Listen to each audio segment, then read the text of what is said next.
आप सभी को सादर प्रणाम। आइए अपनी कक्षा को आरंभ करते हैं। परमपिता परमात्मा की महती अनुकंपा से हम सभी को एक उत्तम ग्रंथ पढ़ने का सौभाग्य प्राप्त हो रहा है।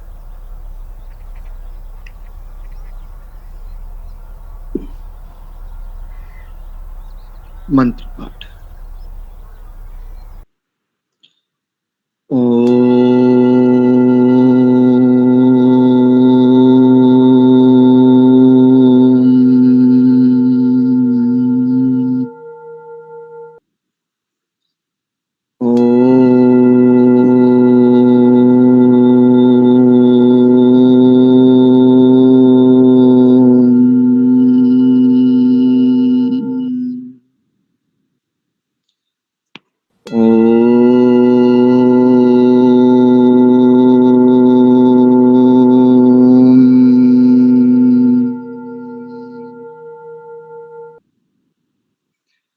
ॐ सहना भवतु सहनौ भुनक्तु सह वीर्यं करवावहै तेजस्विनावधीतमस्तु मा विद्विषावहै।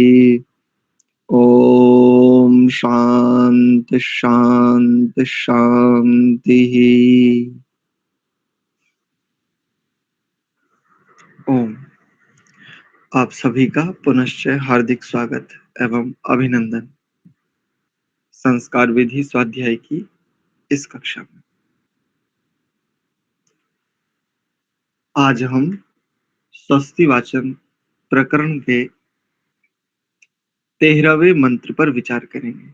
तो देखिए 13वें मंत्र को देखते हैं। ये भ्यो होत्राम प्रथमा मा ये जे मनुः अथवा मनुष्य। संहिता पाठ की दृष्टि से करेंगे तो मनुष्य अथवा मनुः ऐसा भी कर सकते हैं। समिद्धा समिद्धाग्नि समिद्धाग्निर मन सा सप्त होत्री भीः त आदित्या अभयन। मां नहीं करेंगे यहां पर ना। अभयन शर्म यच्छत सुगा नः कर्त सुपथा स्वस्तये। इसमें दो शब्द ही ऐसे हैं जहां पर त्रुटि होने की संभावना है। अन्य तो सारे शब्द लगभग सरल ही हैं। प्रथा प्र था मा ये जे प्रथमा मा ये जे एक शब्द ये है और दूसरा है समिद्धाग्निर समिद्धाग्निर मन सा। बस ये दो शब्द हैं इसमें। एक बार संहिता पाठ में इसका उच्चारण देखिए फिर आगे बढ़ते हैं। ओम येभ्यो होत्रां प्रथमा मा ये जे मनुः समिद्धाग्निर्मनसा सप्त होत्रिभिः त आदित्या अभयं शर्म यच्छत सुगा नः कर्त सुपथा स्वस्तये। यहाँ पर नकार के उपरांत जो विसर्ग है और पश्चात ककार है तो यहाँ जिह्वामूल्य हो जाएगा।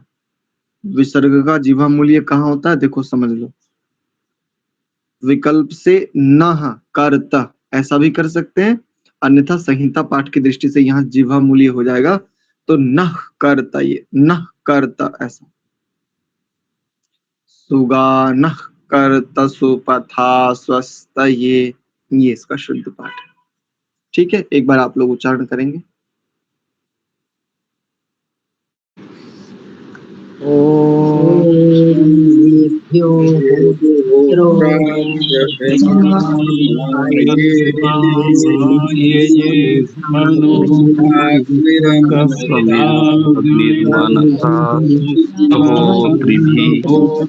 आदित्या अभयं शर्म यच्च सुगानः कर्ता सुपदा स्वस्तये। बड़ा सरल है। चलिए ठीक है, अच्छा, इसके भाष्य पर विचार कर लेते हैं कि ये मंत्र क्या कहता है, इस मंत्र में हमें क्या शिक्षा मिलती है। मनु, ऐसा लगता है जैसे भगवान मनु के विषय में कहा जा रहा हो, और कुछ लोग इस शब्द को लेकर के भी कहते हैं, देखो कौन कहता तुम्हारे वेदों में मनु नहीं है। जिस मनुस्मृति का बहुत प्रकार से खंडन किया जाता है, अनेकों लोगों के द्वारा जलाया जाता है। कुछ लोग ऐसा कहते हैं कि बाबा साहब अंबेडकर ने भी मनुस्मृति को जलाया था। उन्हीं के ग्रंथों को देखे तो वही मनुस्मृति आदि का प्रमाण भी देते हैं, किंतु ना हम ठीक से जानेंगे, ना समझेंगे, ना विचार करेंगे कि किस समय किस संदर्भ में कहां पर क्या हुआ था। बस बाबा साहब ने मनुस्मृति जलाई थी, हम भी जलाएंगे इत्यादि। तो यहाँ पर मनु शब्द मनस्वी के लिए होता है। जो मनस्वी के लिए एक और शब्द का प्रयोग होता है मनीषी, विद्वान और मनीषी, यानी विद्वानों में भी जो बहुत अच्छी विधा से, बहुत उत्तम विद्या में स्थिति रखता है, उसके लिए मनीषी शब्द का प्रयोग होता है। आजकल बेटियों का एक नाम रख देते हैं ना, मनीषा। तो मनीषा शब्द का अर्थ बहुत अधिक उत्तम विद्या बुद्धि में स्थिरता वाली को कहते हैं, जिसकी स्थिति विद्या और बुद्धि में अत्यधिक उत्तम हो और स्थिरता को प्राप्त हो, ऐसे को मनीषा कहते हैं। और पुरुष के लिए मनीषी शब्द का अथवा मनीष ऐसे शब्द का भी प्रयोग करते हैं। ये जो नाम मनीष है ना, मनीष, ये इसी को संकेतित करता है, किंतु उनके जीवन में कितनी विद्या बुद्धि आदि की स्थिरता है वो हम देख सकते हैं। तो ये योग रूढ़ी शब्द यानी नाम जो है वो योग रूढ़ी रखे जाते हैं प्रायः। ठीक है, तो मनु अर्थात मनस्वियों ने, मनसा मन के द्वारा, सप्त होत्र भी, सप्त होताओं से। अब सप्त होता किसे कहें? 7 इंद्रियां। कौन कौन सी? किसको पता है 7 इंद्रियां कौन कौन सी होती है? इंद्रियां तो 5 होती हैं, मुख्य रूप से 5 ज्ञानेंद्रिय और 5 कर्म इंद्रियां। तो 7 तो समझ में नहीं आता ना। किसी को आता है 7 इंद्रियां कौन सी समझ, कौन सी होती है? आचार्य जी, मन बुद्धि। नहीं, मन तो अलग से, उसमें देखो मनसा तृतीय विभक्ति का प्रयोग है, मनसा, मन मनंसी वनांसी ऐसे रूप चलेंगे तो तृतीय विभक्ति में मनसा तृतीय का एक वचन है। मन तो अलग से लिखा दिया है वेद ने भी। तो यहाँ सप्त होत्री भी कहा है, सप्त होताओं के द्वारा, तृतीय विभक्ति दोनों शब्दों में, मनसा मन के द्वारा, सप्त होत्री भी सप्त होताओं के द्वारा। देखो 5 ज्ञानेंद्रियों को ही सप्त होता यहाँ पर कहा है। गिनो, 2 आंख, 2 कान, 2 नासिका और 1 मुख, हो गए ना 7। मन जी जी। और 7 इंद्रियों के रूप में होता बन करके इन सप्त होताओं के द्वारा मन सहित ये भ्यो, जिनको प्रथमाम होत्राम, सबसे प्रथम सबसे पहले होत्राम होत्र के द्वारा, शोधन के द्वारा आयेजे आयोजित किया गया, सिद्ध किया गया, ते आदित्याः, वे आदित्य। अब आदित्य शब्द का अर्थ यहाँ पर क्या किया जावे? तो देखो, ये भ्यो प्रथमाम होत्राम। होत्र किसको कहते हैं? एक शब्द सुनते हो अग्निहोत्र, तो होत्राम किसको कहेंगे? उत्तर दिया करो। द्वितीय विभक्ति। अग्निहोत्र करने वाला। हाँ, होत्रा में कहेंगे, यज्ञ करता। यज्ञ को कहेंगे, यज्ञकर्ता को नहीं, उसको तो होता कहेंगे। यज्ञ के करने हारे को तो होता कहेंगे। यहाँ पर होत्राम है ना, तो द्वितीय विभक्ति का एक वचन है। यज्ञ को, प्रथमाम होत्राम, सर्वप्रथम यज्ञ को, श्रेष्ठ कर्म को, सर्वश्रेष्ठ अनुसंधान को, सर्वश्रेष्ठ शोधन को आयजे आयोजित किया, सिद्ध किया। ये आदित्य वे यज्ञ अथवा सूर्य की रश्मियों से शुद्ध हुए जो पदार्थ हैं। यहां पर आदित्य शब्द का अर्थ क्या कर रहे हैं? जो सूर्य की रश्मियों से अर्थात किरणों से अथवा यज्ञ से शुद्ध हुए पदार्थ हैं।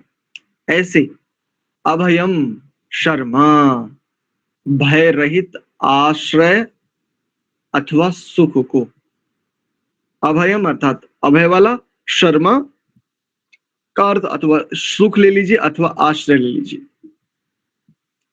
भय मुक्त आश्रय को अथवा सुख को यच्छत प्रदान करें, देने वाले बने, देने वाले हो जावे। नहा हमारा, सुगा सुपथा, सुपथ कैसा हो? सुगम हो। हमारा जो जीवन का मार्ग है वो कैसा हो? सुगा, एकदम सुगम हो, उसमें कोई बहुत अधिक क्लिष्टता, अत्यधिक प्रतिकूलता यदि होंगी तो व्यक्ति पथिक अपने मार्ग से विचलित हो जाता है। कई लोग तो ऐसा भी कहते हैं कि वह पथ ही क्या पथिक कुशलता का, जिस पथ में बिखरे शूल ना हो, नाविक की धैर्य परीक्षा क्या, जब धारा ही प्रतिकूल ना हो। ये बहुत मनीषियों के लिए है, ये बहुत दृढ़ संकल्प वाले लोगों के लिए है, जिनके संकल्प अत्यंत दृढ़ हो चले। किंतु उनसे इतर जो अन्य समस्त प्रजाजन हैं, जो सब मनुष्य लोग हैं, उनके लिए तो अत्यधिक क्लिष्ट मार्ग, अत्यधिक प्रतिकूलताओं से बिलख जाते हैं। प्रतिकूलताओं के तनिक उपस्थित होते ही आहत होकर बिलखने लगते हैं, मार्ग ही छोड़ बैठते हैं। तो यहाँ पर कामना है, यहाँ पर ये संकल्प है, प्रतिज्ञा है कि हमारे जीवन का जो मार्ग है वो सुगा अर्थात सुगम होना चाहिए। सुगा सुपथा, सुगम सुपथ से स्वस्थ कल्याण के लिए करता करें, कल्याण को सिद्ध करने के लिए करें। क्या करें? तो सुगा सुपथा यच्छता, ऐसा सुगम सुपथ प्रदान करें। कैसा? अभयम शर्मा, जो भय रहित हो, जिसके आश्रय में तनिक भर ठहरने पर हम भय से मुक्त हो जाएं। आगे मंत्र आएगा, वहां पर हम देखेंगे अभयम मित्राद अभयम मित्राद अभयं ज्ञाताद अभयम परोक्षात। आगे हम देखेंगे इस पर, वहां गंभीरता से विचार करेंगे कि अभयता किस किस अर्थ में सिद्ध होती है। प्रायः यदि देखें तो देखो, भय को आवश्यक भी है। दंड, जिसको भय शब्द से भी कहते हैं, दंड अनुशासन का आधार है। भय अनुशासन का आधार है। यदि दंड का, यदि भय ना हो तो अनुशासन में कोई रहना नहीं चाहता। किंतु यही दंड, इसी भय का इतना अधिक प्रचलन कई बार परिवारों में देखने को मिलता है कि बच्चे कायर, डरपोक, एकदम इधर छिपकली देखी तो ऐसे कुदक पड़े जैसे सांप देख लिया हो, वहां से मकड़ी निकल गई तो बोले मम्मी मकड़ी और ऐसे कूद करके पड़े। तो ये क्या है? अगर उन्हें दंड का तात्पर्य उनके भीतर भय व्याप्त करना, उनको दुर्बल बना देना, उनको कायरता की ओर लेकर के जाना, ऐसा नहीं। दंड का तात्पर्य है तटस्थ रहते हुए, अभयम शर्मा। यहाँ पर देखो कितना सुंदर शब्द है, जिससे जीवन का मार्ग कैसा हो जावे? सुगम। सुगम सुपथ को देने वाला दंड होना चाहिए। भय जीवन के अनुशासन के लिए, उत्थान के लिए आवश्यक है, किंतु माता पिता बच्चों के साथ अनेकों प्रकार की बहस करते हैं, अनेकों प्रकार का अनावश्यक दंड उनके ऊपर थोपते हैं, बाद में वही बच्चे उनका सामना करने लगते हैं, फिर माता पिता को कष्ट होता है। तो यहाँ पर अब उनका भी, माता पिता का भी ये आग्रह, उनका एक गाढ़ा अनुभव है, अनुभूति है उनके जीवन की। वो कहते हैं दंड के बिना सुधार ही नहीं होता।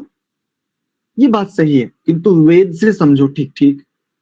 वेद समझाएगा आपको कि दंड कहां पर कितना कैसे होना चाहिए।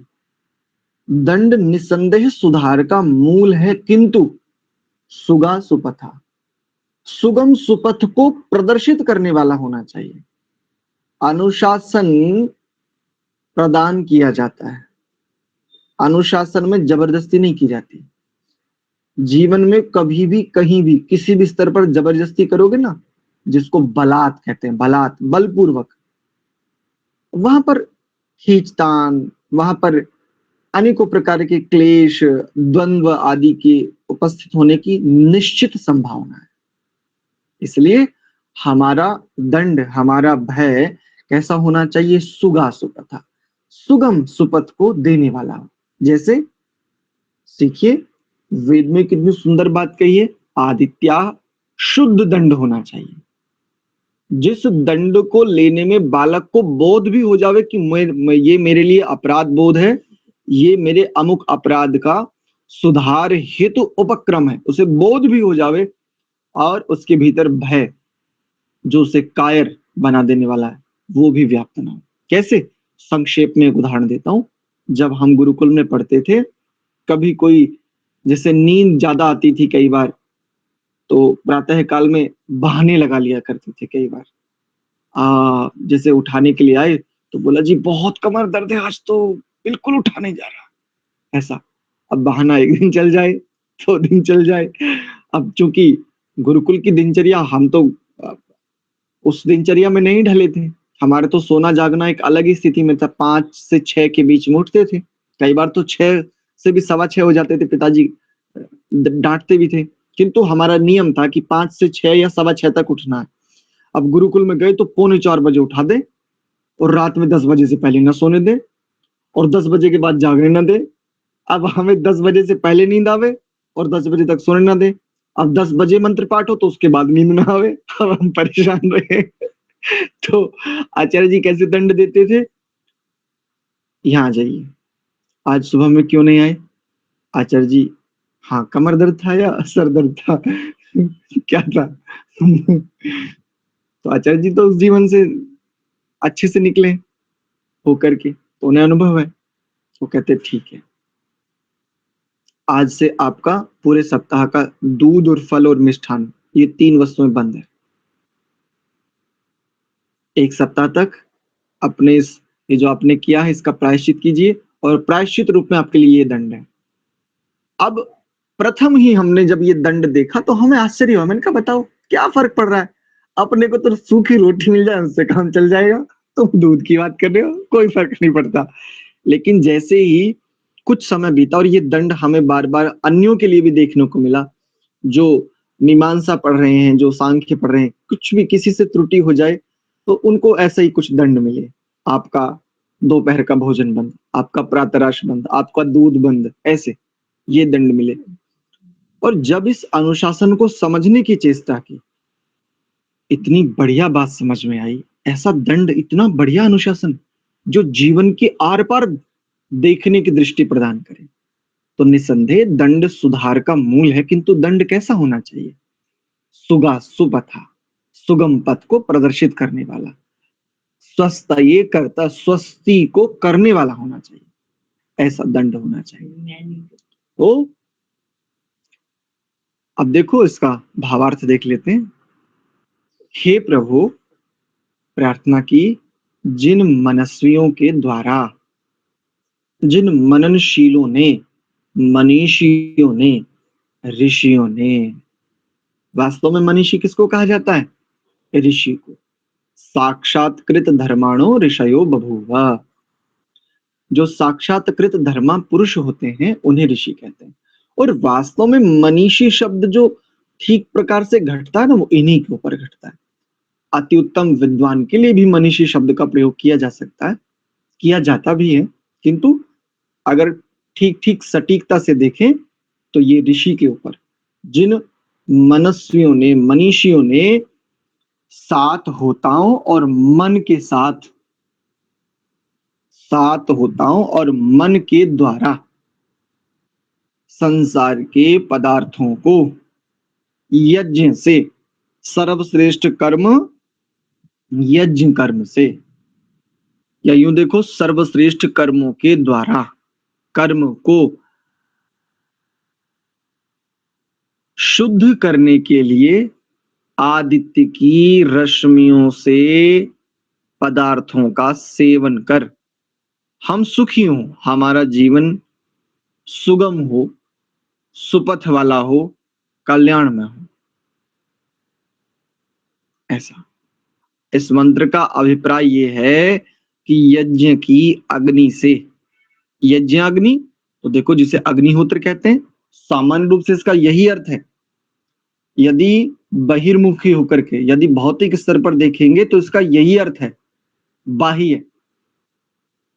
बाह्य जब हम बहिर्मुखी होकर के इसका अर्थ देखेंगे तो यही अर्थ घटेगा कि अग्निहोत्र से समस्त पदार्थ जो भोग्य पदार्थ है उनकी शुद्धि होती है।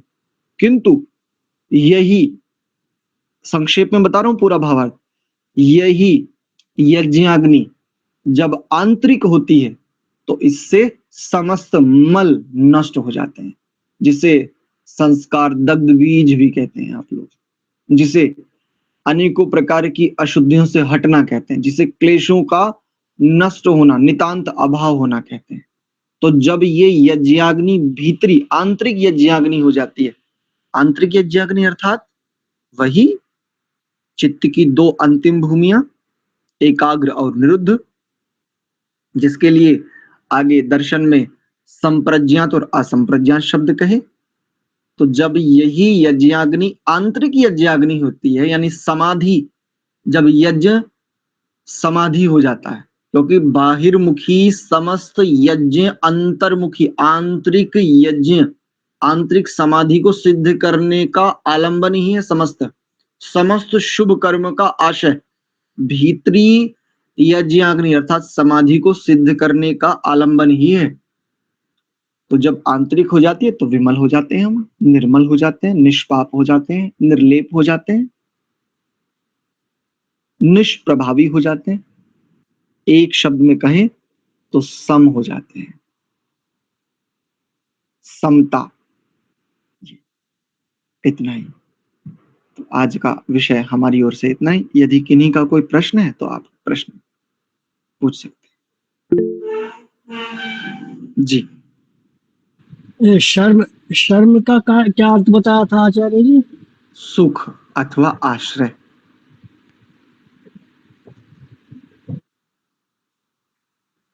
रवि जी। आचार्य जी, ये होत्राम का मतलब है यज्ञ, यज्ञ, यज्ञ को द्वितीय यज्ञ। विभक्ति है ना, तो जैसे रामम, राम को। केवल होत्रा लिए तो होत्रा, होत्रा लेंगे तो यज्ञ करने वाले को, होत्रा यज्ञ के कर्ता के लिए कह देंगे, होत्रा। होत्रा। हाँ, वैसे जी, होता शब्द होना चाहिए, होत्रा कहेंगे तो होत्रा से हाँ ले सकते हैं उसको, यज्ञ के कर्ता को। होत्रान को, यज्ञ को। हाँ कि आदित्य इधर सूर्य लेना जी, इधर नहीं, शुद्ध आदित्य आदित्य। कहते हैं तो शुद्ध पदार्थ है जो यज्ञ से अथवा यज्ञाग्नि से, क्षमा चाहूंगा, यज्ञाग्नि अथवा सूर्य की रश्मियों से जो शुद्ध हुए पदार्थ है। जैसे जैसे देखो, गंभीरता से समझो, प्रश्न करके म्यूट कर लिया करो। जैसे बहिर्मुखी अग्निहोत्र अथवा सूर्य की रश्मियों से भौतिक पदार्थ, स्थूल पदार्थ शुद्ध हो जाते हैं, ऐसे ही भीतरी यज्ञ अर्थात समाधि आदि से समस्त चित्तादि कैसे हो जाते हैं? शुद्ध हो जाते हैं। वहां कहते हैं ना कि जब चित्त निर्मल हो गया, चित्त शुद्ध हो गया, तो क्या होता है? बिल्कुल भय रहित आश्रय वाला हो जाता है, सुखकारी हो जाता है, सुगम पथ को, सुगम सुपथ को बिल्कुल ऐसे दिखा देता है जैसे स्फटिक मणि के समक्ष कोई भी पदार्थ है तो वो बिल्कुल वैसे ही दिखाता है, जैसे हाथ पे रखा हुआ आंवला। ठीक है, जी आचार्य जी, ये आदित्य का मतलब शुद्ध लेना चाहिए इधर। शुद्ध शुद्ध हुए पदार्थ, ते आदित्याः। अब आदित्याः यहाँ बहुवचन में है, देखो या, थोड़ी संगति लगा लिया करो। यहाँ पर यदि केवल होता आदित्या तो ते नहीं होना चाहिए, ते भी बहुवचन है, सहतौ ते, और आदित्याः बहुवचन है। तो यहाँ पर बहुत सारे या तो सूर्य लेने पड़ेंगे, बहुत अनेकों यज्ञ लेने पड़ेंगे। यदि आदित्य शब्द का अर्थ केवल यज्ञ लें तो अनेकों यज्ञ लेने पड़ेंगे, और यदि आदित्य शब्द का अर्थ सूर्य लें तो अनेकों सूर्य लेने पड़ेंगे। जी जी तो उसमें थोड़ा संख्या आएगा। इसलिए यज्ञ अग्नि और सूर्य की रश्मियों से जो शुद्ध हुए पदार्थ है, ते आदित्या, जैसे कुंती का पुत्र कौन्तेय, इस जी प्रकार जी सूर्य की रश्मियों और यज्ञ अग्नि से शुद्ध हुए पदार्थों को भी आदित्या ऐसा कहते जी हैं। जैसे कपिल की रचना को कापिल ऐसा कहते हैं ना, कापिलम मन्यते, ऐसा कापिल यानी कपिल मुनि के द्वारा माना जाता है। ठीक है जी। ये मनु शब्द से हम मनीषी लेना चाहिए या मन को लेना चाहिए? नहीं, मनुहु शब्द से मनस्वी को लेना चाहिए, मनीषी को लेना चाहिए, ऋषि को लेना चाहिए। मनसा इस शब्द से मन को लेंगे, मन के द्वारा, मन शब्द के रूप चलेंगे, मनः मनसी मनांसी, तो तृतीय विभक्ति में मनसा। इधर तो मन ही लेना चाहिए ना, मन और सप्ताहोत्री। नहीं सुना नहीं, क्या कहा आपने? मनीषी लेना चाहिए, मनीषी। जी जी मनुः शब्द का अर्थ मनीषी लेंगे, मनसा शब्द का अर्थ मन के द्वारा अथवा मन से, ये लेंगे। जी जी समझ में आया जी, धन्यवाद। आज के विषय को इतना ही रखते हैं। परमात्मा के लिए बहुत सारा धन्यवाद, जिनकी कृपा से हम प्रतिदिन उत्तम उत्तम मोतियों को चुन करके एक अति उत्तम आभूषण के रूप में, माला के रूप में, मणियों की माला जैसे गुथी जाती है, तो हम प्रतिदिन वेद रूपी अनंत सागर में डुबकियां लगा करके कुछ मोतियों से माला बना रहे हैं। बड़ी कृपा है प्रभु की। एक बार प्रणव का उच्चारण और कक्षा को विराम।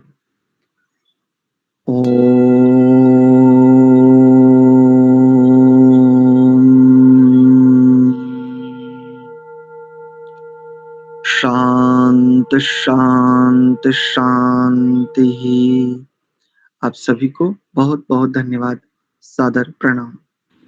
आचार्य जी प्रणाम, सबको नमस्ते जी।